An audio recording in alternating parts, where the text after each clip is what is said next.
اعوذ باللہ من الشیطان اللعین الرجیم بسم اللہ الرحمن الرحیم وبہ نستعین وہو خیر ناصر ومعین۔ سلسلہ دروس معارف قرآن و اہل بیت میں ایمان اور عمل کی اہمیت کے حوالے سے یہ آج دوسرا درس ہے۔ سورہ عصر کی 3 ابتدائی آیات میں ارشاد ہوا والعصر ان الانسان لفی خسر الا الذین آمنوا وعملوا الصالحات وتواصوا بالحق وتواصوا بالصبر، یعنی زمانے کی قسم، بے شک تمام انسان خسارے میں ہیں سوائے ان لوگوں کے جو ایمان لائے اور عمل صالح بجا لائے اور آپس میں حق اور صبر کی تلقین کرتے رہتے ہیں۔ سورہ بقرہ کی آیت نمبر 25 میں ارشاد ہوا وبشر الذین آمنوا وعملوا الصالحات ان لهم جنات تجری من تحتها الانہار كلما رزقوا منها من ثمرات رزقا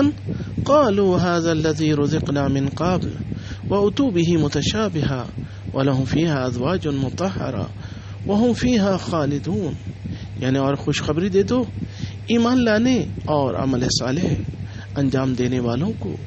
کہ ان کے لیے بہشتی باغات ہیں جن کے نیچے نہریں جاری ہیں، جب بھی اس سے انہیں کوئی پھل دیا جائے گا کھانے کو تو وہ کہیں گے کہ یہ تو وہی ہے جو ہمیں اس سے پہلے دیا گیا تھا، حالانکہ انہیں اس کا مشابہ دیا گیا تھا، اور ان کے لیے بہشت میں پاکیزہ بیویاں ہوں گی اور وہ بہشت میں ہمیشہ کے لیے رہنے والے ہیں۔ روایت ہے امام جعفر صادق علیہ الصلوۃ والسلام سے، جس کا تذکرہ مستدرک الوسائل کی جلد نمبر 11 کے صفحہ نمبر 153 پر ہے کہ آپ نے اس آیت وَمَن يَكْفُرْ بِالْإِيمَانِ فَقَدْ حَبِطَ عَمَلُهُ، اس آیت کے ذیل میں ارشاد فرمایا کہ ایمان کے انکار سے یہاں مراد ان باتوں پر عمل کے ترک کرنے کا نام ہے جن کا اس نے اقرار کیا ہے۔ دوسری روایت یہ بھی امام جعفر صادق علیہ الصلوۃ والسلام سے ہے، جس کا تذکرہ اصول کافی کی جلد نمبر 2 کے صفحہ نمبر 33 پر ہے کہ ایک دفعہ آپ نے اصحاب سے مخاطب ہو کر ارشاد فرمایا کیا میں تمہیں ایمان کے بارے میں خبر نہ دوں کہ ایمان فقط اقرار ہے یا اقرار و عمل کا مجموعہ ہے؟ تو اصحاب نے کہا